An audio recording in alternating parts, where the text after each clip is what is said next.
Nigerian President Muhammadu Buhari at the Nigeria International Partnership Forum, a high-level event on the sidelines of the Paris Peace Forum, said his government has revitalized the Nigerian economy, built massive infrastructure, and uplifted many Nigerians out of poverty. The one-day forum, attended by the public and private sectors of Nigeria and France, focused on issues bordering on security, regional stability, trade and industrialization, with the objective of attracting investment to Nigeria.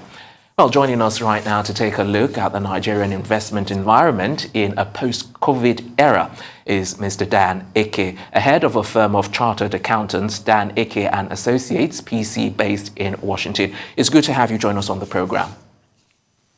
Good morning. Good afternoon in Nigeria. Good morning here. All right, so let's start, with the president's comments. It's hard not to talk about that comment because it was one of the major highlights during this forum. And from my intro earlier, one of the things that he said was that it revitalized the economy, it built infrastructure, uplifted Nigerians' standard of living.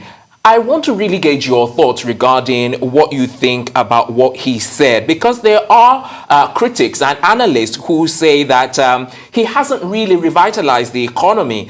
In fact, some argue that there's still inflation in the country, and not just inflation, there's stagflation. And that's when you take into consideration the unemployment rate and also a high inflation rate and also low economic growth. So when you take all of that into consideration, what are your thoughts regarding the comments that he made at this forum? Well, good afternoon, everybody. What I would say is that all the topics, all the discussions about economy of Nigeria is gearing towards one thing, which is to revitalize the economy of Nigeria. And we have to think outside the box and contribute and see where we are missing a lot of things. And as we go into this program, I have some couple of things that we can look into that can really have a direct impact on the economy of Nigeria. And we're missing that.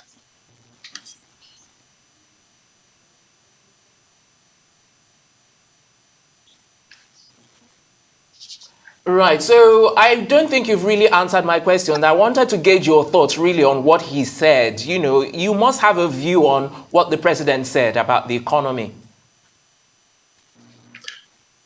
Well, if you just tell me what he said, because I didn't quite get exactly what he said. I just joined the program.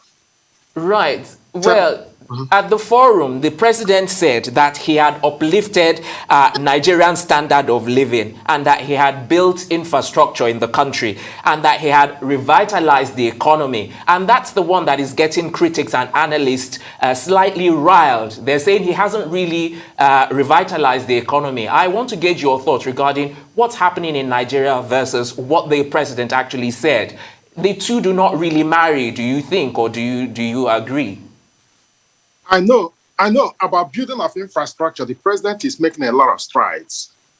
I know, especially in the Southeast, where I come from, there is a lot of infrastructure work going on, and I praise the president in his work. In terms of the economy of Nigeria is very diverse.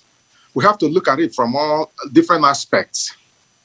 We have to look at agriculture. We have to look at tourism. We have to look at airline industry. We have to look at everything that impacts unemployment.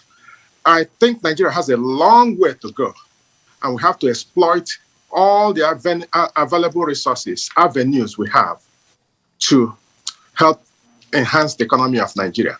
So my answer is the economy of Nigeria has not been really doing that, not been doing well. There is a lot of unemployment, and there is a lot of work we have to do in that arena. All right, Mr. Eke, earlier on you talked about thinking outside the box when we first had you. So in that vein, what are the economic alternatives in a post-COVID Nigeria? Taking into consideration there's emphasis on doing business with concerns over climate change scenarios, such as what you must have heard about COP26. Well, I have to really kind of say something.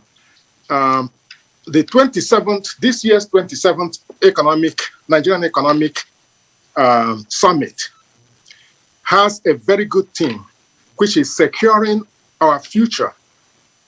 The fierce urgency of now. The fierce urgency of now. And then that fierce urgency is where I'm going to allude to. We have a lot of wealth that we are not tapping into. And that wealth is the Nigerian diaspora. And I will go into it. I will just say, according to the World Bank data, and I will explain why we haven't tapped into it and how, if we tap into it successfully, it will ginger the economy of Nigeria in a way that we haven't seen. According to Nigeria World Bank data, Nigerians in the diaspora remitted $24.3 billion in 2008, $23.81 billion in 2019, and $17.21 billion in 2020. And that downward trend was because of COVID. But this is official rate. Unofficially, unofficially, Nigerians have remitted at least 1.5 times what the official rate is. So the question becomes, how do we harness this potential? We know Nigerians in the diaspora has a lot of money that, if garnered, if harnessed very well, will boost the economy of Nigeria. For instance, there are estimates that Nigerians in diaspora are between 15 to 25 million people. I can agree with that. A lot of people dispute that, but I agree with that because I've been in America for 41 years, and I know the migration, the way people are migrating. The direct migrants, which people like us, plus the first generation diasporans, when you count them, there are a lot. And those are the people that have affinity with Nigeria. And that affinity is an economic power we haven't tapped. Okay, let me sort of change tactics here and sort of divert the nature of our conversation. I want to sort of gauge your thoughts regarding Nigeria suspending Twitter. What are your thoughts? Do you think that might have an impact on the Nigerians in diaspora and on the, Nigerians in the country as a whole, and more importantly, on the economy and small businesses? Briefly. Yes. Twitter, Facebook, any social media is very, very vital in our economy, especially the Nigerian economy, because the age now is information age. So Nigeria suspending Twitter it's not a good idea. First of all, Nigeria doesn't have the technology to suspend Twitter, because you suspend Twitter, there are other ways of logging into Twitter. They have peer-to-peer ways. You know, you stay in Lagos, you log into Twitter in Chicago. So it really defeats it. The right policy would be to figure what is the problem we have with Twitter and try to work it out. But Twitter itself and Facebook allows Nigerians to make the world their marketplace. So a lot of people are making money with Twitter and Facebook.